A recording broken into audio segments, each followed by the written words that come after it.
Senhor Deus, nós estamos aqui diante da Tua Palavra, Deus. A Tua Palavra que é a revelação do Senhor aos nossos corações, de quem o Senhor é, Pai. E é justamente sobre isso que nós queremos meditar nessa noite, acerca do conhecimento do Senhor.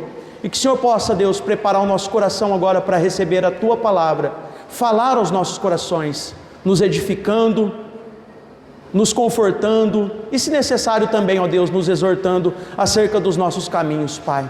Que nós possamos, através da Tua Palavra, nos amoldar, ó Deus, à imagem do Senhor, ó Deus, ao caráter do Senhor. Isso nós te pedimos por intermédio de Cristo. Amém. Irmãos, esse texto de Atos, capítulo 17, ele é um texto muito interessante. E eu não sei se você já ouviu a seguinte frase, porque esse texto tem a ver com isso e está relacionado a isso. O cristianismo é uma religião irracional, ou até mesmo anti-intelectual. Não sei se você já ouviu isso. É muito comum, principalmente no meio acadêmico, no meio daqueles que muitas vezes se declaram como ateus ou intelectuais. Mas esse texto aqui, ele prova justamente o contrário disso. Paulo, ele não está apenas debatendo religião, mas ele está mostrando que existe um conhecimento certo e verdadeiro acerca de Deus. E sabe onde ele está fazendo isso? Justamente nesse lugar aqui, no Areópago, o lugar onde as pessoas mais respeitadas, os mais intelectuais da cultura grega se reuniam. E existe aqui dois grupos que ele descreve: os epicureus e os estoicos. Dois grupos respeitadíssimos na cultura grega. Dois grupos que nós podemos denominar como grupos relacionados à filosofia, muito respeitados. E é justamente entre essas pessoas que Paulo, ele está não simplesmente falando acerca de religião, mas está também apontando para um conhecimento certo, seguro e verdadeiro acerca de Deus. E para a gente se contextualizar, Atos 17, ele registra um dos momentos mais desafiadores da segunda viagem missionária de Paulo. Depois dele enfrentar a oposição em Filipos, Tessalônica e Bereia, o apóstolo chegou agora a Atenas, uma cidade que é conhecida e que era conhecida não apenas pela sua influência filosófica, mas também cultural e religiosa. A cidade estava repleta de templos, altares e imagens. Os seus habitantes demonstravam um grande interesse pela origem do universo, pela natureza, da criação, dos deuses e também pelo sentido da existência. Lucas, que escreveu aqui esse livro, ele afirma que os atenienses ocupavam o tempo contando ou ouvindo alguma novidade acerca principalmente da religião. E como eu disse, entre os homens que discutiram com Paulo aqui, nesse cenário, estavam os epicureus e os estoicos, grupos respeitadíssimos na cultura grega. E os epicureus, para que você entenda o contexto, valorizavam o prazer moderado e a tranquilidade da vida presente. Então a busca religiosa desse grupo estava relacionado a isso. Os estoicos acreditavam que o universo era governado por uma razão universal, que eles denominavam Logos. Quando eles ouviram Paulo anunciar Jesus e a ressurreição, alguns aqui imaginaram que ele pregava divindades estrangeiras, porque a palavra para a ressurreição, no grego anastasis, poderia ter sido entendida como o nome de uma deusa que era associada a Jesus. Então logo eles se interessaram por aquilo que Paulo estava pregando, porque eles pensaram que Paulo estava anunciando mais uma divindade que de repente eles poderiam colocar ali na prateleira das suas divindades, no panteão das suas divindades. E a grande verdade é que Atenas possuía religião, filosofia e cultura, mas eles não conheciam o Deus verdadeiro. E a função, a missão de Paulo aqui é justamente isso: apontar para o Deus verdadeiro. Uma tradição antiga associa o altar aqui ao Deus desconhecido, porque eles estavam em torno desse altar ao Deus desconhecido, a uma praga que atingiu Atenas há cerca de 6 séculos antes. E segundo esse relato, essa tradição, o sábio Epimênides teria orientado os atenienses a oferecer sacrifícios sobre altares sem nome, já que eles desconheciam a divindade que estava assolando a cidade. Então a ideia foi a seguinte: vamos criar altares sem nome, porque nós não sabemos a divindade que está assolando a cidade, e muito menos a divindade que salvou a cidade. Então justamente por isso, o altar ao Deus desconhecido aqui em Atos 17. Mesmo que os detalhes, meus irmãos, dessa tradição não possam ser confirmados pelo texto de Atos, o altar encontrado por Paulo aqui revela algo muito importante para os nossos corações. Depois de nomear tantos deuses, Atenas ainda reconhecia que havia uma realidade divina que eles ainda não compreendiam. O altar ao Deus desconhecido em Atenas era uma confissão pública da ignorância religiosa desse povo. E existiam alguns ditados aqui que descreviam o cenário religioso de Atenas. Um deles dizia que Atenas era a cidade dos 1000 deuses. Tamanha a religiosidade dessa cidade. Outro ditado dizia que era mais fácil encontrar um ídolo em Atenas do que uma pessoa. Olha só a religiosidade que havia nessa cidade. Ainda assim eles desconheciam o Deus verdadeiro, o Deus único e verdadeiro que nós lemos na nossa confissão de fé, no nosso catecismo maior. E a pergunta que atravessa esta passagem e ecoa no nosso tempo ainda hoje é a seguinte: como homens tão religiosos e interessados no conhecimento podiam continuar ignorando o Deus verdadeiro?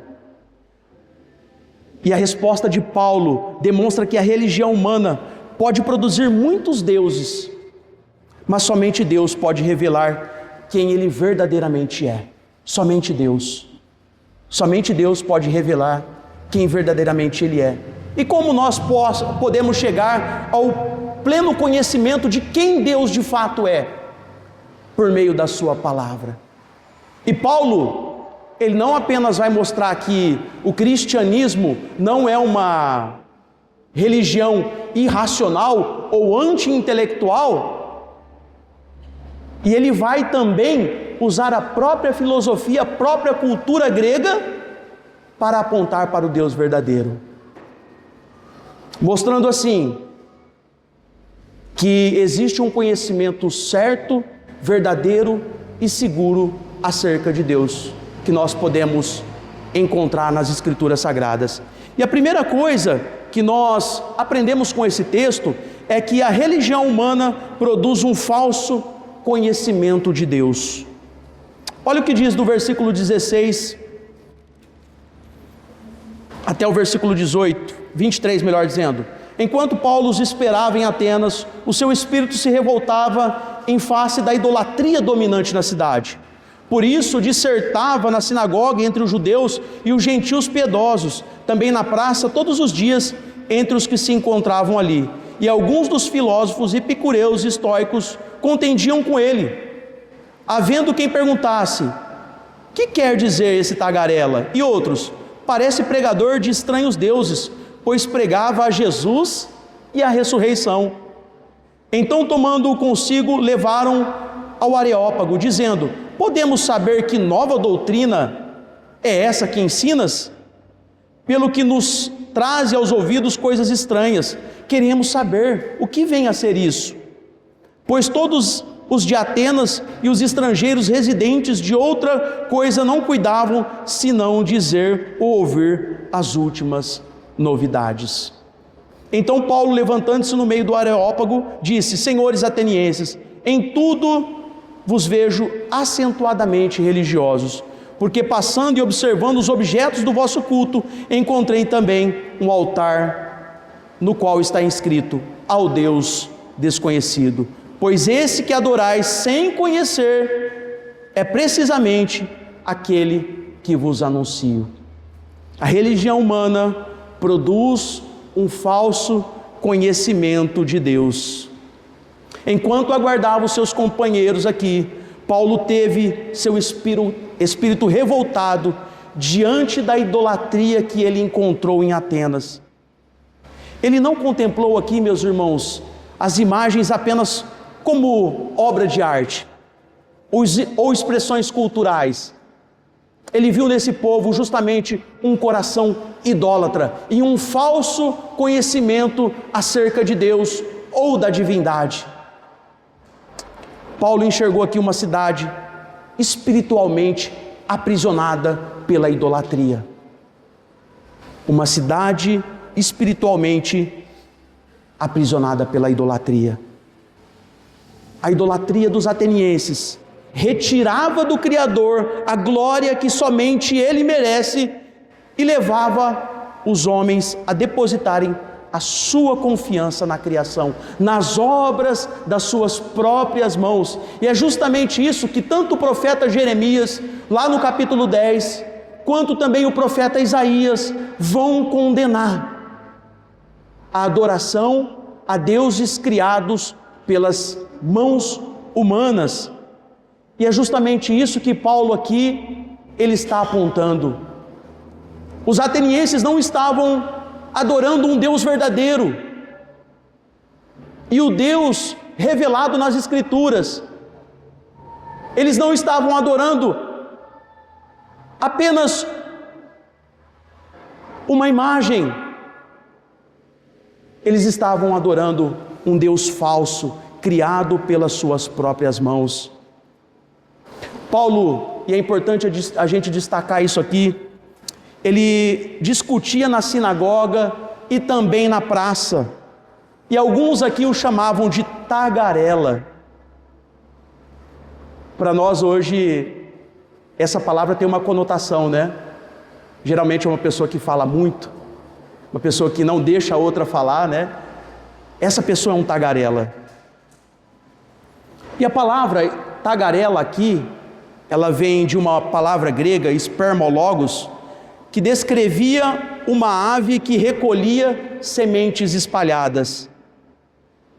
E depois passou a designar alguém que juntava ideias de vários lugares e as repetia superficialmente. Sabe o que isso significa? Que os atenienses, eles interpretavam Paulo a partir da sua própria cosmovisão. Ou seja, eles estavam colocando aqui Paulo como alguém intelectualmente inferior diante dos gregos. Entretanto, meus irmãos, quando nós olhamos aqui, aquele homem desprezado carregava a mensagem que expunha a insuficiência de toda a sabedoria religiosa de Atenas.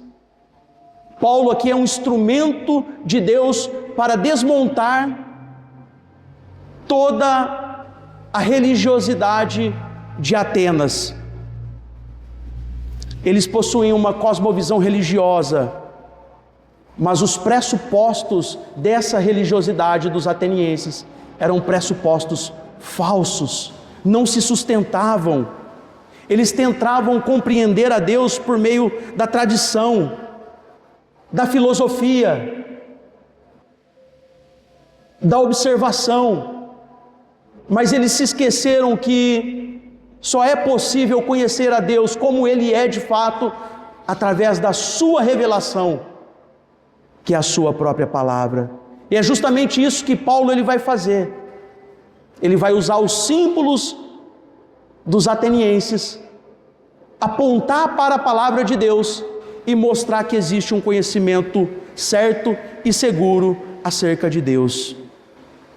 O altar ao Deus desconhecido aqui revelava tanto a sua inquietação quanto a sua cegueira espiritual. Eles reconheciam que o seu conhecimento era incompleto, não era suficiente acerca de Deus. Sempre faltava uma divindade, sempre faltava uma resposta. E é justamente por isso que eles constroem um altar ao Deus desconhecido. Talvez faltou alguma divindade no nosso panteão que nós nos esquecemos, e nós precisamos então construir um altar a essa divindade, ou a essas divindades. E aí eles constroem um altar ao Deus desconhecido. Tamanha a ignorância e a cegueira espiritual desses homens, desse povo. E aí Paulo, ele vai apontar para esse altar, ao Deus desconhecido, e vai mostrar que existe um conhecimento certo e seguro a respeito de Deus, que esse Deus que eles desconhecem é justamente o Deus Criador de todas as coisas. E existe um conhecimento certo e seguro a respeito dele. Em vez de se submeterem à revelação acerca de Deus, à revelação divina, eles criaram mais um objeto religioso, porque a sua religião, a religião que eles estavam praticando, era insuficiente, não dava respostas adequadas à sua busca religiosa. Um servo de Deus chamado William Hendrickson observa que Paulo transferiu o desconhecimento da divindade para os adoradores. Eles adoravam sem conhecimento, uma profunda contradição, né? Para uma cidade que se orgulhava justamente da sua sabedoria, do seu conhecimento. E agora esses mesmos sábios, esses mesmos filósofos, agora estão adorando um Deus desconhecido. Que contradição é essa? E esse servo do Senhor observa justamente isso, essa contradição que existe na religião dos atenienses. E aqui nesses dois grupos específicos que nós vemos nesse capítulo 17, os epicureus, a religião deles era marcada pelo interesse na vida presente. Uma divindade para eles seria relevante enquanto contribuísse para o prazer e a tranquilidade da vida presente destes homens. Ou seja, a religião deles estava baseada em algo palpável, algo que respondesse aos seus questionamentos da vida presente, às suas indagações da vida presente. A religião estoica, por outro lado, interpretava Deus como uma razão impessoal, presente sim no universo, mas impessoal. Deus aqui para eles era confundido com o cosmos e as leis do universo. Mas o que nós entendemos a partir da palavra de Deus é que Deus não é um Deus indiferente, um Deus como o relojoeiro cego que deu corda no universo e deixou que ele funcionasse por conta própria. Pelo contrário, o Deus revelado nas Escrituras é um Deus pessoal, é um Deus relacional, é um Deus que se relaciona com o seu povo. E é justamente para esse Deus que Paulo está apontando aqui. Paulo está anunciando não apenas um Deus transcendente, que é o Criador de todas as coisas, o Criador do universo, mas é um Deus imanente também, um Deus que se relaciona com o seu povo.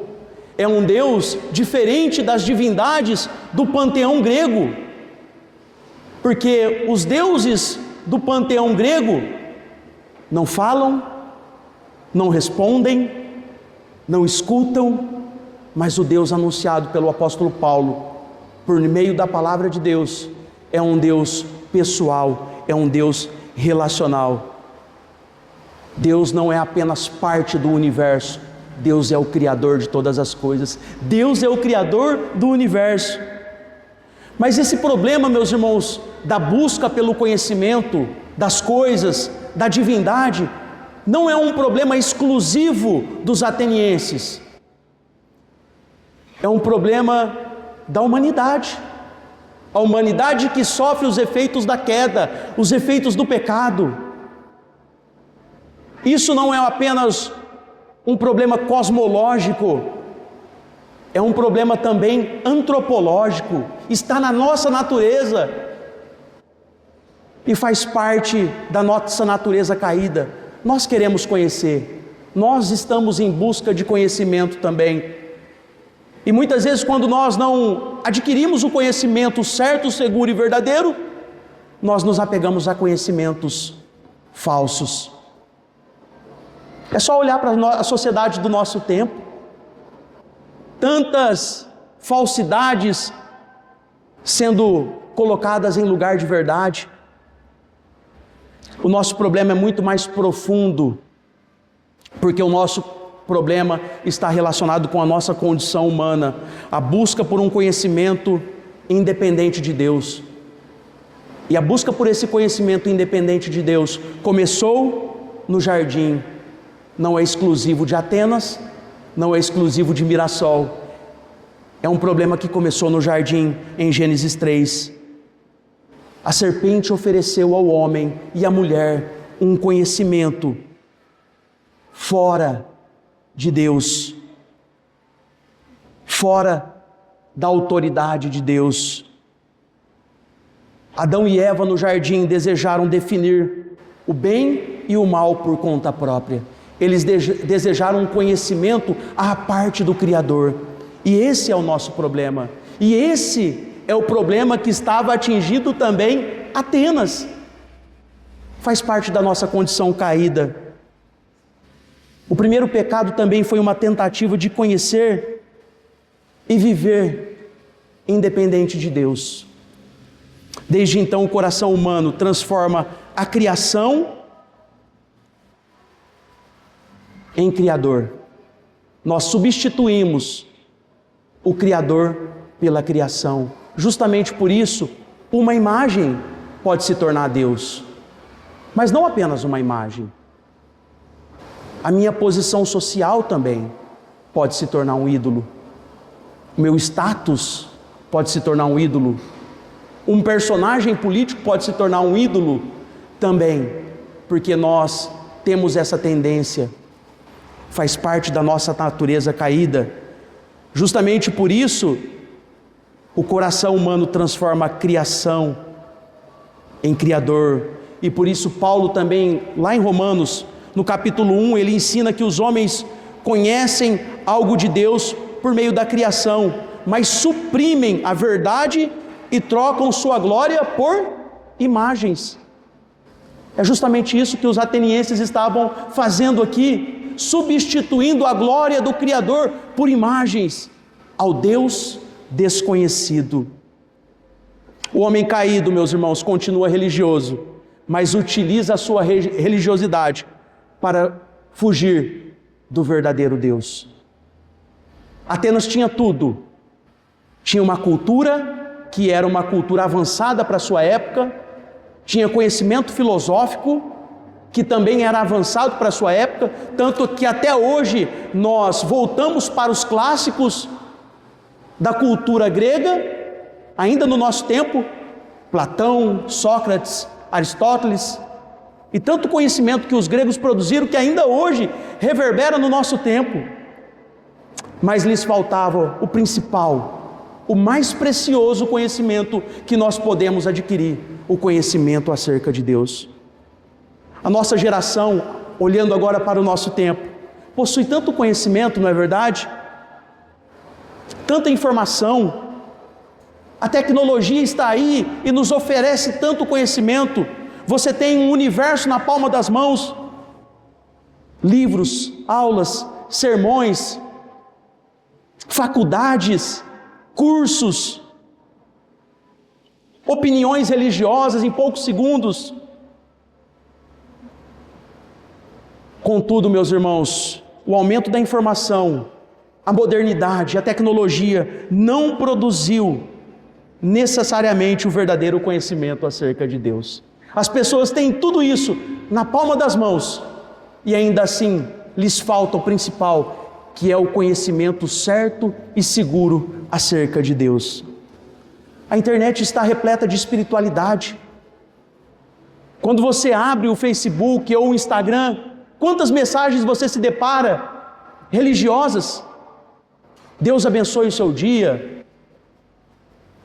Deus te acompanhe durante o seu trabalho. Mas será que por trás dessas publicações, dessas mensagens, existe um conhecimento certo e verdadeiro acerca de Deus? Será que as pessoas que publicam essas mensagens, de fato conhecem a Deus como Ele é, como Ele se revela por meio da sua palavra? Será, meus irmãos? Tony Hayek observa que a questão moral não está apenas na existência da tecnologia e da informação, mas na maneira como ela é utilizada. A tecnologia em si mesmo, ela não cria a idolatria. A idolatria está no coração. A modernidade por si mesma não cria a idolatria. A idolatria está no coração. E é justamente essa observação que ele está fazendo aqui. Depende de como nós usamos a tecnologia, os recursos da modernidade, as informações que chegam até nós, porque isso pode sim produzir um conhecimento certo e verdadeiro acerca de Deus, ou pode nos fornecer um conhecimento falso ou equivocado acerca de Deus.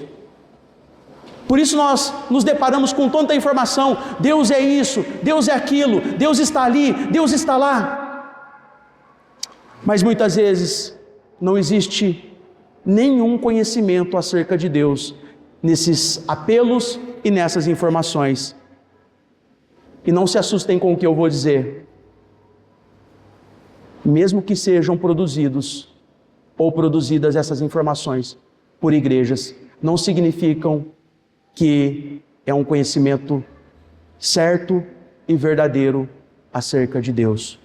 Justamente por isso nós precisamos ter um filtro espiritual quando nós nos deparamos com as informações, porque muitas informações que estão sendo produzidas podem estar disseminando um conhecimento falso acerca de Deus. Nós temos também, por outro lado, o materialismo religioso, que muitas vezes oferece um Deus que é como um garçom, um Deus que está aqui para nos servir. Então Ele tem que me dar saúde, prosperidade, satisfação imediata. Era justamente que um daqueles grupos estava buscando nas divindades, os epicureus, um Deus à sua maneira, um Deus que realizasse as demandas do seu coração. O racionalismo, por outro lado, religioso, aceita Deus somente quando ele se submete aos critérios autônomos da razão humana. Se Deus não se submeter à minha razão, à minha maneira de enxergar o mundo, à minha maneira de pensar, esse Deus para mim não serve. Era o outro grupo, os estoicos. E quando a gente se depara com esse texto, a gente percebe que uma religião que utiliza palavras cristãs pode produzir uma imagem de Deus que é ajustada aos desejos humanos.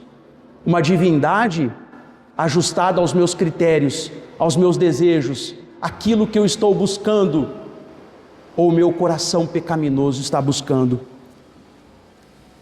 E a pergunta decisiva para nós ainda hoje não é apenas se possuímos uma religião. A pergunta para nós ainda hoje é se conhecemos o Deus revelado nas Escrituras por intermédio de Jesus Cristo. Será que nós conhecemos esse Deus de fato? Será que nós temos o pleno conhecimento de Deus?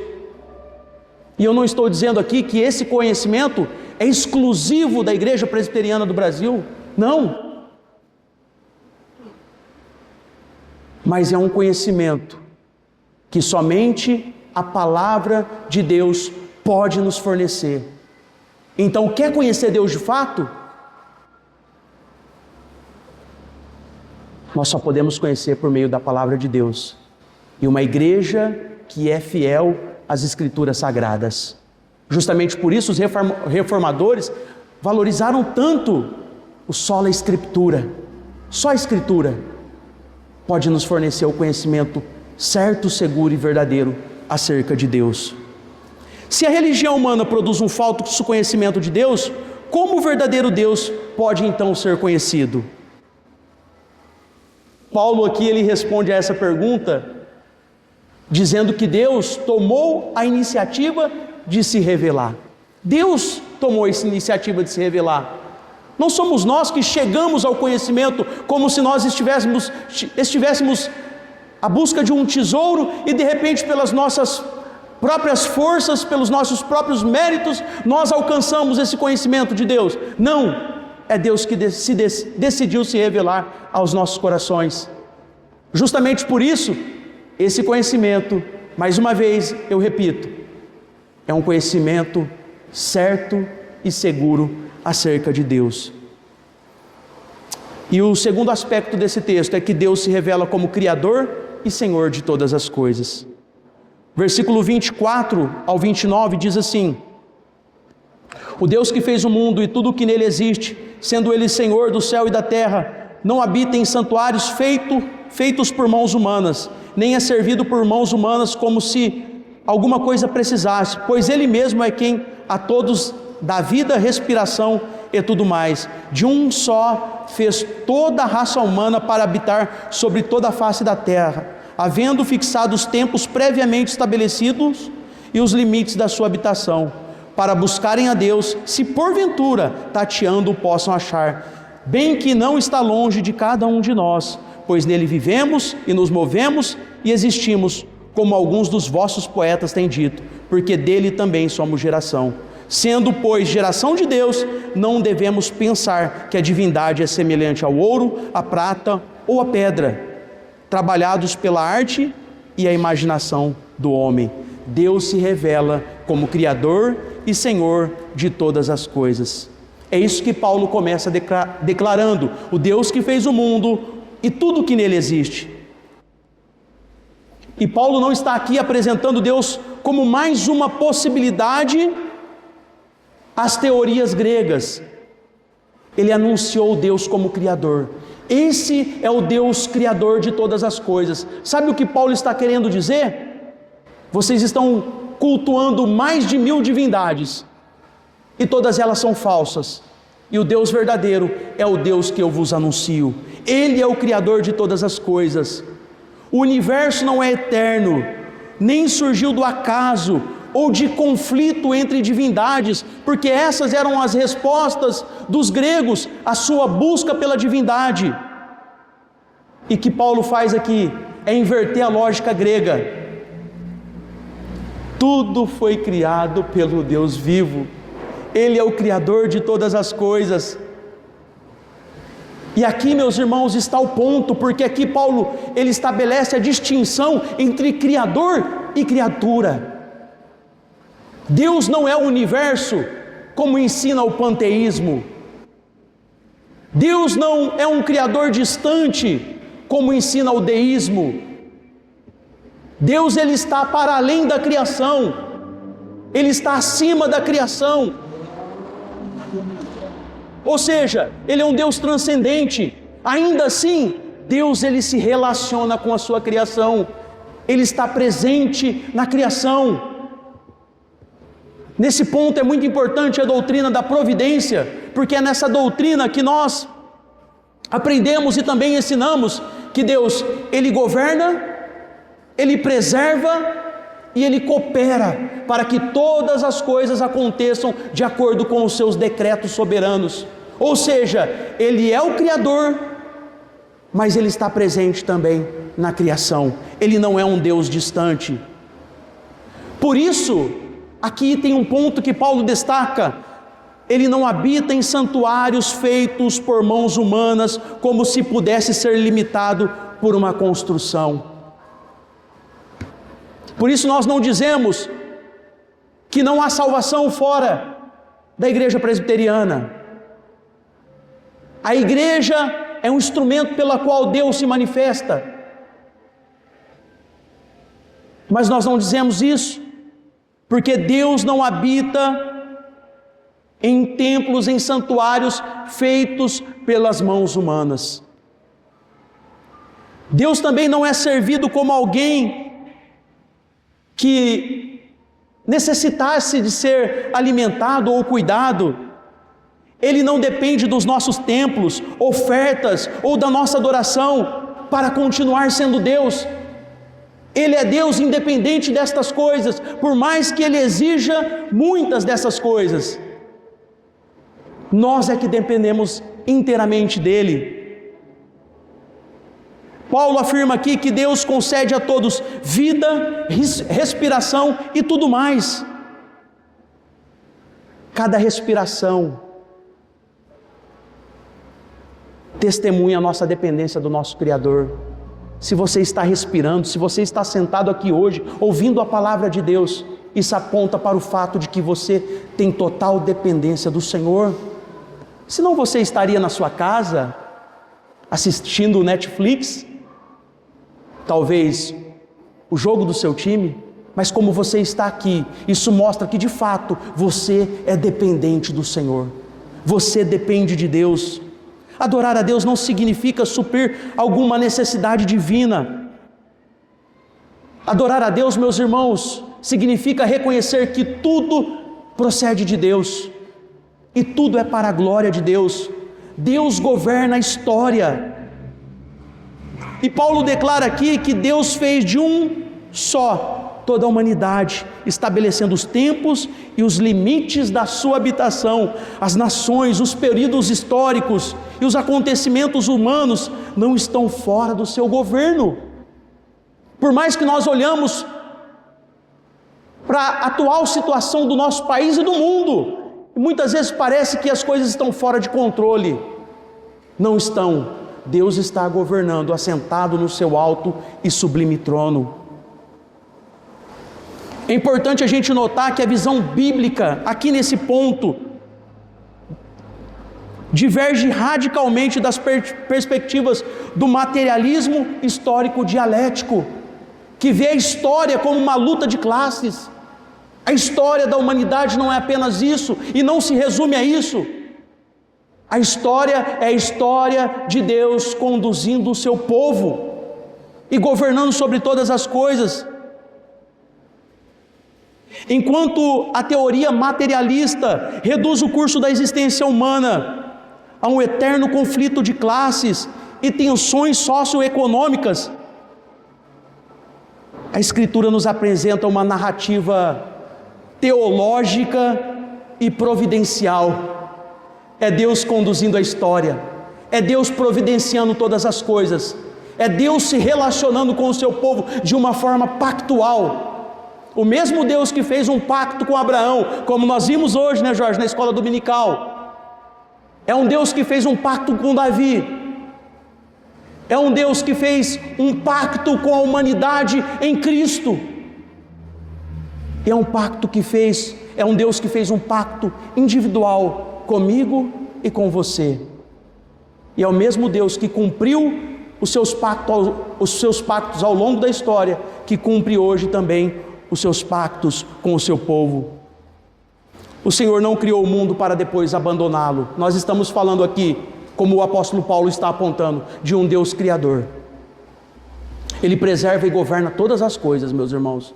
Então, justamente por isso, a história da humanidade não é apenas, e não se resume apenas a uma luta de classes, a conflitos socioeconômicos, a mudanças e revoluções que deram lugar a outras revoluções, em um ciclo infinito. Não, é um Deus providencial, é um Deus que está no governo de todas as coisas, porque se fosse diferente disso, a humanidade já teria sido extinta. Nós tivemos aí, em quantos períodos, tantas guerras, surgimento de armas nucleares, que poderiam ter dizimado a humanidade. Mas por que isso não aconteceu? Porque Deus está no controle de todas as coisas. E é interessante que Paulo aqui utiliza expressões conhecidas dos seus ouvintes, os filósofos, os mesmos filósofos gregos, palavras do filósofo Epimênides e do poeta Arato, pois nele vivemos, nos movemos e existimos, porque dele também somos geração. Paulo está mostrando aqui, primeiro ponto, religião cristã não é, como eu disse no início, uma religião irracional ou anti-intelectual, tanto que o apóstolo Paulo aqui, ele estava mostrando um grande conhecimento da filosofia grega. Ele cita o filósofo Epimênides e o poeta Arato, figuras e personagens respeitados na cultura grega. Então, a religião cristã não é anti-intelectual e irracional, muito menos. Paulo está mostrando aqui um profundo conhecimento da cultura grega e do mundo antigo. E ele não faz isso para sua própria glória, para se mostrar um intelectual. Não, ele está fazendo isso justamente para provar esse ponto. O cristianismo não é uma religião anti-intelectual e irracional. E também para mostrar que eles poderiam e podiam chegar a um conhecimento certo e verdadeiro acerca de Deus e da divindade. Cornelius Van Til, um servo do Senhor, ele comparava a criação a uma propriedade na qual Deus colocou placas de propriedade declarando que tudo lhe pertence. Onde nós olharmos para a criação, nós vamos ver Deus reivindicando ser o autor, o consumador, o criador de todas as coisas. Nós vamos olhar para tudo na criação e ver justamente isso. E os filósofos gregos aqui, a sociedade ateniense, tinha tudo. Uma boa filosofia, uma boa cultura. Tinham as ilhas gregas, que até hoje é um ponto turístico, né? Eles tinham, como nós denominamos, a revelação geral acerca de Deus. Mas lhes faltava algo fundamental, a revelação especial. E é justamente isso que Paulo faz aqui. Ele aponta para o Deus Criador de todas as coisas. O mesmo Deus, Jesus Cristo, que é declarado pelo apóstolo João, em João 1, o mesmo Logos, porque ali a palavra é Logos, o verbo que estava presente na criação, é este Deus que os atenienses estavam buscando. O ídolo é produzido por mãos humanas, o verdadeiro Deus produziu todas as coisas, inclusive o homem. O ídolo precisa ser carregado, o verdadeiro Deus sustenta todas as coisas, meus irmãos. O ídolo recebe a forma desejada pelo seu artifício, o verdadeiro Deus criou o homem e a humanidade à sua própria imagem. A vida cristã não pode ser construída sobre a imagem de um Deus criado pelas nossas preferências, aquilo que nós achamos ser adequado, pelas reivindicações do nosso coração pecaminoso. Quando nós imaginamos um Deus que nunca confronta os nossos pecados, nós formamos um ídolo. E o Deus revelado nas Escrituras é um Deus que confronta a nossa condição pecaminosa, confronta a nossa idolatria, a idolatria do nosso coração, para que nós possamos chegar ao conhecimento certo e seguro acerca da sua divindade. E por último, meus irmãos, Deus se revela em Cristo e chama a todos ao arrependimento. Versículo 30 ao 34, ora, não levou Deus em conta os tempos da ignorância, agora, porém, notifica aos homens que todos, em toda parte, se arrependam, porquanto estabeleceu um dia em que há de julgar o mundo com justiça, por meio de um varão que destinou e acreditou diante de todos, ressuscitando dentre os mortos. Quando ouviram falar de ressurreição de mortos, uns escarneceram e outros disseram, a respeito disso, te ouviremos noutra ocasião, a essa altura, Paulo se retirou do meio deles. Agora o ponto-chave: houve, porém, alguns homens que se agregaram a ele e creram. Entre eles estava Dionísio, o Areopagita, e uma mulher, com um nome muito bonito, chamado Dâmaris, e com eles outros mais. Essas pessoas que Deus se revelou aqui em Cristo chegaram ao ponto principal que toda pessoa que recebe a revelação de Deus deve chegar: ao arrependimento. Depois de se apresentar Deus como Criador e Senhor, Paulo declara: Deus manda agora que todos os homens em toda parte se arrependam. A afirmação de que Deus não levou em conta os tempos da ignorância não significa que a idolatria fosse inocente. A idolatria, ela é pesada e ela também é julgada. Justamente por isso nós precisamos nos converter e nos arrepender da nossa idolatria. Ou melhor dizendo, aquilo que nós temos colocado na nossa vida no lugar do Criador, no lugar de Deus. Então, meus irmãos, a idolatria não significa que eu adoro apenas uma imagem, mas qualquer coisa que eu coloque no lugar do Criador, no lugar de Deus. E isso pode ser o dinheiro, isso pode ser a minha própria saúde, que muitas vezes eu me orgulho da minha saúde, eu nunca fico doente, eu tenho uma boa saúde.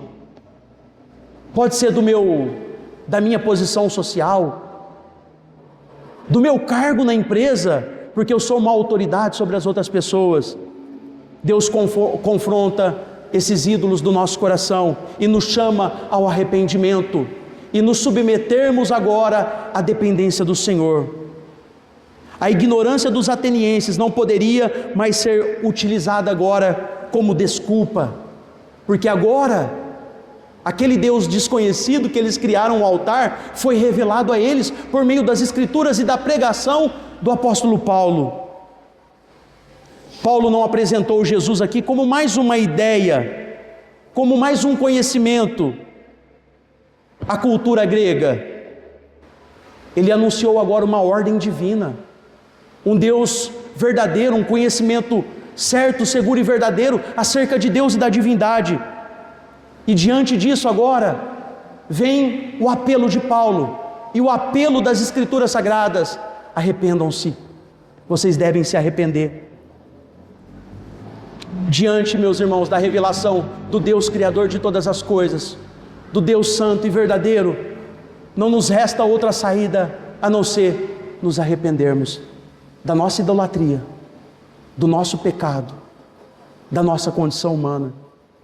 E talvez você, no seu coração, agora, você pensou: eu não tenho nenhum ídolo criado pelas minhas próprias mãos, ou no meu coração, algo que substitua Deus. Será, meus irmãos, que você não tem nada? Se você não tiver, você realmente é um homem e uma mulher exemplar. Mas nós precisamos diariamente confrontar o nosso coração.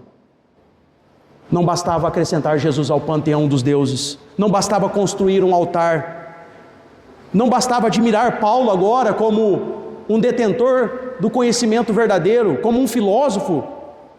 Eles precisavam reconhecer que haviam pecado contra o seu Criador, virado as costas para o Deus verdadeiro, porque Paulo havia anunciado o Evangelho na Grécia, em Atenas. O Evangelho estava sendo pregado e eles estavam ignorando esse conhecimento verdadeiro. E nós precisamos agora nos submeter, porque o Deus que criou todas as coisas escolheu revelar-se de maneira decisiva por meio de Jesus Cristo. Ele é o nosso conhecimento certo, seguro e verdadeiro. Alguns zombaram daquilo que Paulo estava pregando, outros adiaram para depois. Não, depois eu vou ver acerca da sua pregação, daquilo que você anunciou. Adiar a resposta ao Evangelho também é uma forma de rejeição. Mas a palavra aqui, no versículo 34, aponta para um outro grupo de pessoas, aqueles que creram, aqueles que se arrependeram, aqueles que foram confrontados por esse conhecimento e se submeteram a ele. É isso que nós devemos fazer nessa noite. Se coloque de pé para que a gente possa orar nesse momento. Senhor Deus, neste momento, Pai, nós queremos reconhecer, ó Deus, que nós temos um conhecimento certo, seguro e verdadeiro acerca do Senhor. E esse conhecimento está na Sua Palavra. E nós queremos nesta noite, Deus, nos submeter à Sua Palavra, reconhecendo, ó Deus, a nossa condição humana, que muitas vezes nós buscamos conhecimento em outras coisas que não o Senhor, Pai. Por isso, confronta o nosso coração, Pai, para que nós possamos nos submeter de fato a esse conhecimento, Pai. E se nós temos criado ídolos, ó Deus, no nosso coração, coisas que muitas vezes ocupam o lugar do Senhor, Deus, confronta o nosso coração, para que nós possamos, com os olhos espirituais, chegar a essa verdade, Pai. Em nome de Jesus Cristo, Pai, nós nos humilhamos diante do Senhor, reconhecendo a nossa condição humana, que somos pecadores e que muitas vezes, ó Deus, nós buscamos esse conhecimento. Deus, nos ajuda a revelar ao mundo quem de fato o Senhor é, Pai. A anunciar ao mundo que existe um conhecimento acerca de Deus que é verdadeiro, que o Senhor se revela por meio da Sua Palavra em Jesus Cristo, que é o Salvador. Nos ajuda a anunciar isso, ó Deus, aos nossos vizinhos, aos nossos familiares, aos nossos amigos de trabalho, Pai. Que nós não venhamos, ó Deus, a guardar para nós esse conhecimento, mas que nós possamos anunciá-lo ao mundo, que o Senhor é o Criador de todas as coisas. Isso nós te pedimos em nome de Jesus. Amém.